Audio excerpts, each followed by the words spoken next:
I think Oregon State's in the top 10. Speaking of Oregon State, man. TJ, Oregon State, you don't think's in the top 10 hottest teams in football right now? Let me ask you this, TJ. Welcome in. I appreciate you coming in. I got to ask you something real quick before I got to get this off my chest.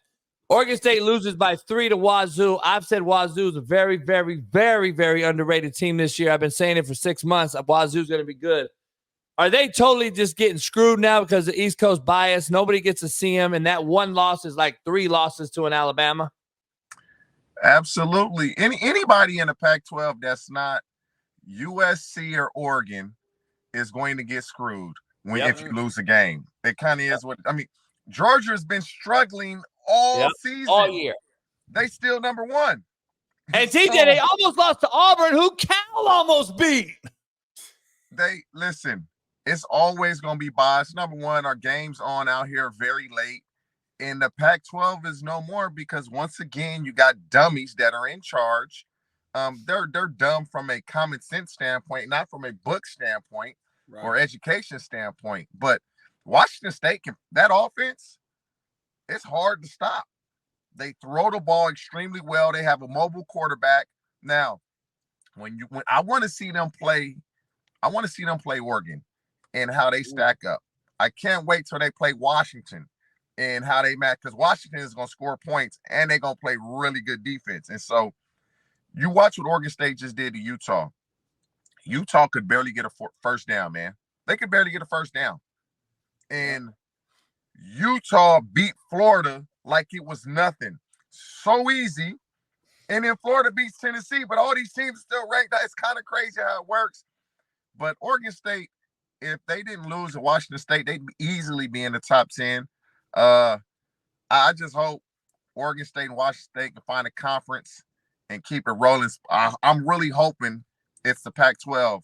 I really do, because now you got schools like San Diego State, Fresno State, and whoever else may come into the conference. They'll be in better position to succeed because they're now, quote unquote, in a power conference. Gotcha. You think resourceful wise though, a UNLV, like resources wise, facility, because they're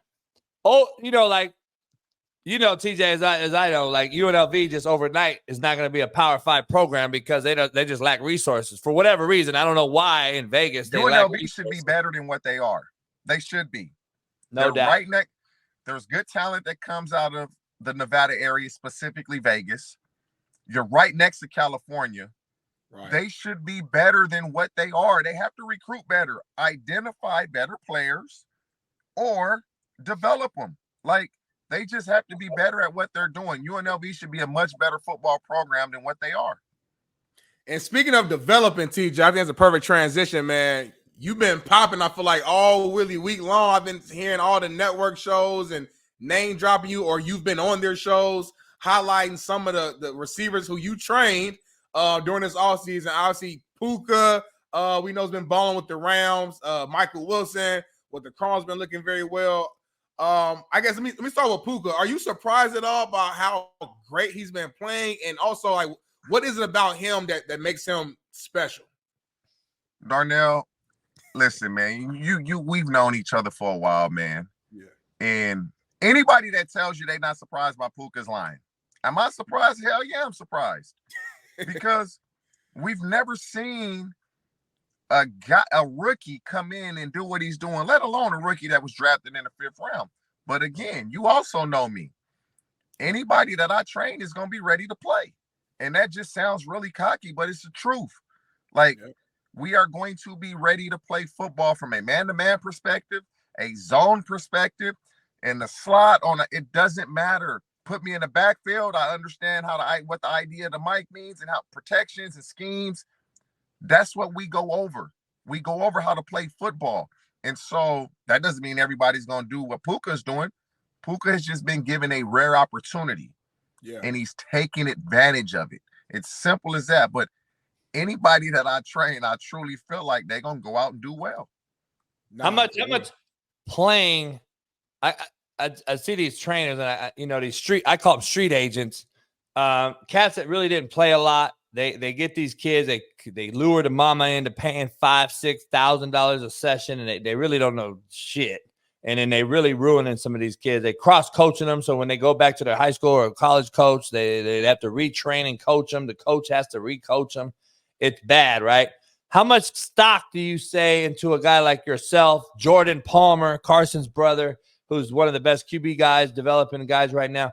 How much stock you put into the actual experience that we all have by being a player at the high level and a coach at the high level into training these guys compared to a guy that didn't?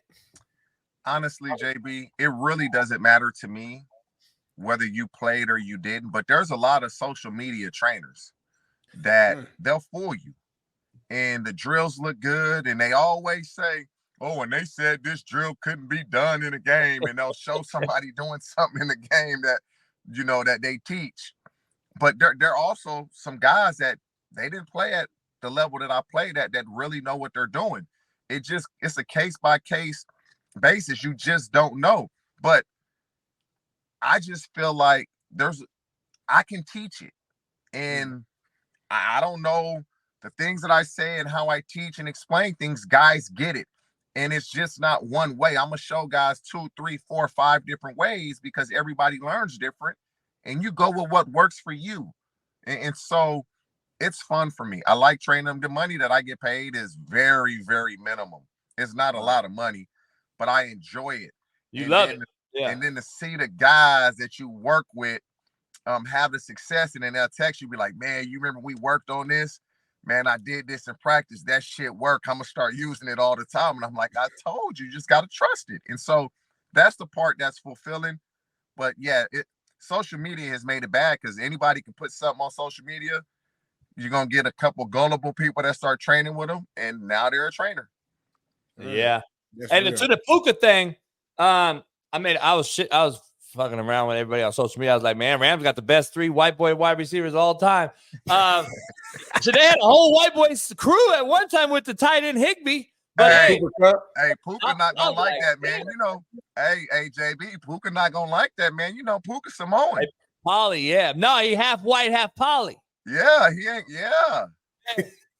Hey, he a white boy to us. Let me ask you something. How much stock do you have in Puka being as successful as he is because of Stafford and how good he's playing? It's really, number one, I'm not going to give that credit to Stafford because if it was a receiver in the first round, it wouldn't be given to Stafford. It would be given to that receiver. Right. It goes hand in hand, though, JB. McVay is putting Puka in a position to succeed, and he's doing that because there are other guys that have been put in a position to succeed, and they don't. And so that's why I tell these dudes, you're going to get an opportunity. You may get one, but don't look at the guy getting 2 and 3 and 4. You better take advantage of your one opportunity. Puka has taken advantage of the opportunities, and yeah, it helps that Stafford trusts him and throws him a lot of balls, but it's really the trust of the coaching staff that he really has for them. Dude, Puka was drafted in the 5th round, and he's leading the league in receptions. Guys in the 5th round don't even play. And so the trust that he's gained from them. But again, like when we train, we'll get done training and we'll just sit and talk about how to conduct yourself in meetings and practice. The things to ask, like we talk about these things. And then I'll look at my phone and I'll be like, oh shit, bro, you talking for like an hour and a half, 2 hours. All right, we got to go. See y'all tomorrow. And this happens almost every day. Let me ask you this. A lot of casual fans and Twitter gurus and all these guys won't understand what I'm about to say, and I don't know this at all. I'm just assuming this because I know both of you. One of my best friends in the world is Yarbs, the wide receiver coach there. Yeah. Getting him from you, and it's kind of like two minds thinking alike because like he's old school. He's 5, 6 now. Yarbs just turned 60, bro. Just turned 60. God, yeah. So Yarbs turned 60. Yarbs used to come to my house and work cats out when he was at Arizona State, illegal as shit on my beach. But anyway, I just talked to Yarbs the other day. Like how much stock you put into that? Like an old school cat coming from you with the experience to a guy like Yarbs who's going to basically refine the mind at this age as a receiver coach at Yarbs is he's doing the mind game with them in the meeting rooms and the talk, and then he's only going to teach the technical stuff because Right. you know I saw him rip his bone off his goddamn femur at UCLA one day working out, trying to think he was still young at 50 under Jim Mora. He was a wideout coach at UCLA, and I was there the day he blew out his quad trying to run a route. I'm like, I remember Yarbs, that. He called me. I remember that. I remember that. Yeah. Number one, how big is that? Puka has the best receiver coach in the league in Eric Yarber. That helps. Yeah. But me and Yarbs, for the most part, we speak the same language. Yeah.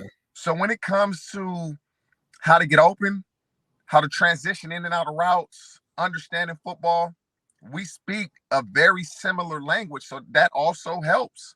And so what Puka, he has that advantage because Yarbs is going to do some of the same drills that I'm doing. Yeah.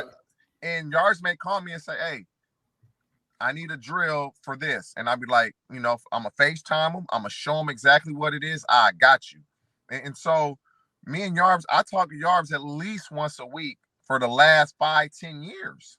Damn. At least once a week. And so we communicate every year heading into the draft, who I like, who I don't like, who he likes, who he doesn't like. And this will probably never change, but it does help that he has who I believe is the best receiving coach in the league in Eric Yarber. No doubt. That's dope, man. TJ, but before I ask you about Cincinnati real quick, just for the people in the chat who don't know, I kind of want you to flex a little bit. Can you name some of the guys you've trained over the last few years just so people can get an understanding of just some of the names and guys who have, you know, worked under you or trained under you? So the first year that I started doing it, it was actually by chance, really. I'll just kind of give you an overview how this started for me. My college teammate hit me up and was like, man, I need you to train so-and-so. And I'm not going to say who so-and-so is. And I was just like, nah, I don't want to train. No. And that was it. And he called me back like 2 weeks later, like he in LA, he got a trainer through his agent and he don't like it. Can you please help him, please? And I said, nah, man, I don't want to do this. And he called me again like 3 days later and I went out and worked with him. And it was fun. And I kept doing it. This kid is still in the league. I think this is his 5th or 6th year. Then got a nice payday. And then the following year is when it kind of took off because I had Noah Fant. I had Mark Andrews. And then the receivers the following year was when I had Chase Claypool, Brandon Ayuk, Michael Pittman, and T. Higgins. That was the year. And all those guys did extremely well. They all had played well. And so it just kind of snowballed after that. But regardless of the names, guys they gonna understand what to do. It's not just about I gotta just get open. Yeah, you gotta get open. But if I line up and I see that the defense is blitzing, and it's man-to-man, whether it's off or press, say it's press, I know because we go over protections. Are we gonna pick up this blitz? Are we not? So I got to know how much time I have to waste at the line of scrimmage. Guys ain't teaching that because they don't know. And those are just certain things that we work on. Is the blitz going to be picked up? Is it not? Because when that quarterback says set hut, that defensive line is trying to get to the quarterback. We don't have all day. We got to get into our route. And so it kind of just depends on the protection, how many guys they bring in, will it be picked up? And so we go over all of that. But regardless of the guys that I train, I mean, I've trained guys that didn't make it. I don't care if a guy can't play, he can't play. It's nothing I can do. And so I don't want to take credit for nothing that any of these guys are doing because you got to have the talent. Yeah, that's real. Okay. That's real. Hey, man. What's going on with Claypool, man? Is he falling under this generation, in your opinion? Like, there's so much to do now to make bags outside of the actual sport that you're now so influenced by social media, by making money without putting your life in harm's way as an NFL player, that you could go be an IG model or a damn YouTuber. Do you see that at all as a bigger deal in this day and age? Yeah, but You ain't making that money. You ain't making that much money, JB. Like the money you can make in football. Only the rare 1%er, huh? Yeah, and so he's just a guy. Honestly, man, when I had Chase the year that it was a COVID year. Yeah. And so I spent a ton of time with Chase and Michael Pittman. I mean, a lot of time. It was like 5 days a week, 3-4 months at a time. Chase would go back to Canada for a week, then come back. But we spent a lot of time together, that group, because it was COVID. And he was like, he's so quiet. He didn't even really talk a lot until the end. Got his work in, and that was it. I think what happened was he went to Pittsburgh, experienced some success right away. And Juju kind of got him into the TikToking. And it took on a life of its own. And the perception is he's this and that. Like, I'll be honest. What the Bears are doing to him is bullshit. Eberflus is terrible. You can't win a game, so you're going to blame Claypool? Like, when we're losing games, you want me to be happy? Like, no, I'm not being used the correct way. And I haven't talked to Chase. Right. No, he should feel that way because any receiver should feel like if the ball is coming my direction, we got a chance to win. If this is why we're losing, because it isn't. That's how we feel. And for them to send this man home because you are doing a terrible job as a coach, I don't agree with that. I don't like it. It's not cool because they're trying to put Chase as a scapegoat in this. And it's really his incompetent ass coaching. Do you think it's add up for coming to camp, OTAs, and all that shit late from the whole Paris bullshit, all that stuff? Do you think that he's really remembering that and kind of hating on him? There's a lot of things I'm sure that we don't know about. And there's a lot of things that we do know about that are playing a part in this. I'm certain of that. But when you send a guy home and say, don't show up, do you know how that looks to everybody across the league? Yeah. Like he's a bad guy. Like, yep. He's blackballing him right now. He, in essence, may be ending this boy's career because of what he's doing. And that, I just don't like that. That's not cool. He's blackballed. You know how it is. Perception's reality. Such a bad job that you may assassinate his character, and whether you realize it or you don't, me personally, I just don't like that part of it because you're losing as a coach. Now, Chase Claypool is going to be the scapegoat. Yeah, he isn't perfect. He does some things he shouldn't do, but I've never seen go home for saying I'm not utilized correctly. Like, what? I just want to win. Hey, what's your take on your former team? I saw you at the game a couple weeks ago in that Ring of Fame deal, and you and Chad and everybody. What's your take right now, Burrow? Hurt or injured? You think he's injured or hurt? And what's your take about Chase coming out and kind of saying I'm always open and all that? The videos are always going to be edited and they're always going to blow it out of context, but I'm pretty sure Burrow and Chase have a great relationship, obviously having the success they've had already.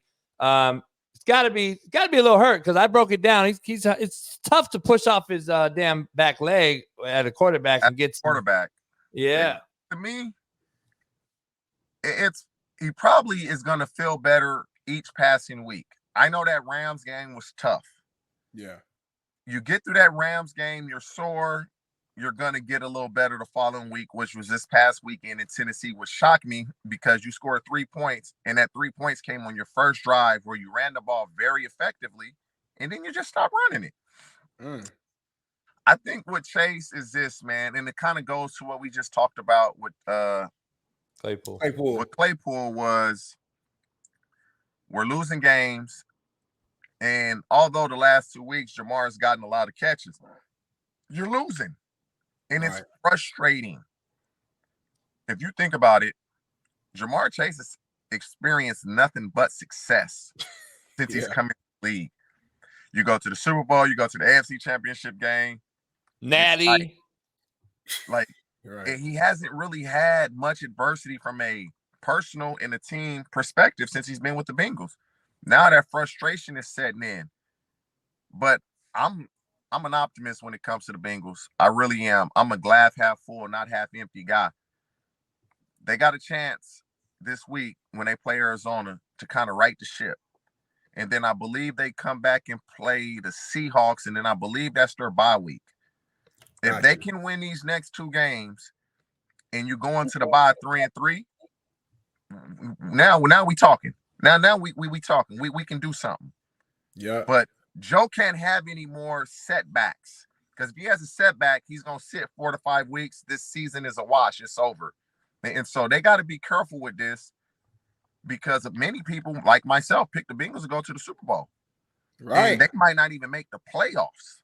And so they got to figure this out. But I know having that calf injury, when you're a quarterback and it's your right calf and the one you really push off of, you would assume it's going to be a problem. Yeah, they got a daunting task. They got the Cardinals, who's just they're playing harder, I guess, than anyone ever probably expected them to play for their new coach. Yeah. Seahawks, Niners, Bills. And that's after the bye week, right? Niners. Yeah, Bills. yeah. After Seahawks, it's a bye week, and then they got Niners, Bills. I'm saying, if we can go into that 3-3, we yeah, feel good about ourselves.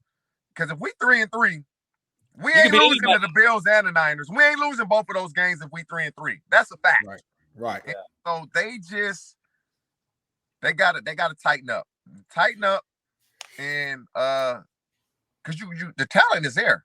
Yeah. I know. Y'all in the AFC North, man. I don't know how you feel about the Browns, but the Browns, they not bad. Ravens is doing their thing. Y'all in a tough division too, so that doesn't help. The Cleveland Browns, I'm telling you right now, I don't know why people aren't talking about this. With Jim Schwartz as a defensive coordinator, them boys are crazy up front. They've even better than they've ever been. Now, you know, you got Stefanski.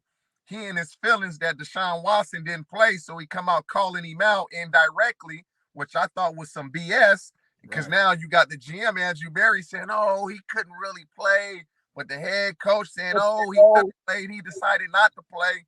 So that friction, I mean, Stefanski got to understand this. That contract guarantee, buddy, he gonna outlast you if you don't win. He gonna outlast you, that's for sure. Hey, I predicted it before the season, man, that they'll underachieve again, like the Browns do, and they're gonna hire Jim Harbaugh. And he's gonna go against his brother every year. In John, Jim Harbaugh leaving Michigan, bro. I'm telling you right now. Michigan is doing some BS with him. You know, they give him a self-imposed suspension, which you know for a fact. He didn't want to do that. Right. The players didn't agree with that, but the university wanted to do it. He didn't like that. And so that was Harbaugh is one of the best coaches in the world, college, professional.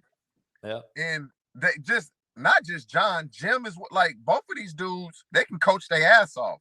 And so that actually would be kind of crazy to see the Harbaugh Jim with Deshaun. That'd be crazy because they both have personality. Yeah. I know you know the story with Harbaugh and Jim Everett back in the day. I don't know that. Phil Darnell in when we done. Phil him in. It might be an off-camera discussion, huh? Hey, Smitty, I'm gonna have Everett on my show too soon. Just Google it. Oh yeah. Hey, Harbaugh, man, it's crazy. Harbaugh is a different cat, but those different cats usually are good. So I mean, you know, Chip Kelly's different cat to me anyway, and he's always had decent success. So a different cats sometimes are good coaches. I mean, it is what it is. So who you got tonight before you get out of here? Who you got? You think Walter Payton can get off? I mean, Justin Fields can get off the slide? Hey, JB, honestly, so I know the point spread is like 5.5, 6. Yeah. The Commanders just played an overtime game. So in essence, they played an extra quarter. And I'm going to take the Bears to at least cover for sure because of that Commander situation, playing overtime. And Bears had success versus Denver. They had a little success. But also, Jason McIntyre told me this yesterday. I had no idea. Teams that play an overtime game and then turn around and play on Thursday night said it's something like 3-21 against the spread. And so I'm going to take the Bears because 3-21, I like those odds. Hey, as you should, my brother, as you should. So we shall see, man. But TJ, we appreciate you for hopping on, my guy, man. I know you're a busy man. Dropped my kids off at school, so I'm sitting in the car For everybody wondering what's going on, I ain't shaved in a whole week trying to see how many gray hairs I got on my face. It's crazy, man. I just turned 46, bro, and I still don't have no gray hair on my face yet. Hey, man, you got a year to catch me, dog. I'm 47. I got that shit a little bit. Yeah, I'm 20 now. I'm about to be 30 in a couple months. I got a couple grays up here somewhere in my waves. You probably can't see them. Hey, your ass ain't busted a nut yet. Fuck your ass up. I'm about to be 30. Turn 30. That's a scary age, though. Like when you young, like when you turn 30, it's scary. Hey, no lie. I'd do anything to turn 30 again. What? Man, What? What I got to give up to be 30 again, I'm giving it up. What? I'm in my prime. I'm in my prime, y'all. So, but nah, TJ, we appreciate you, my guy. We got to link up at some point soon, man. Tell the family I said what's up and be safe. For sure, man. Y'all keep up the great work, fellas. All right, bro. Appreciate you. Yes, sir.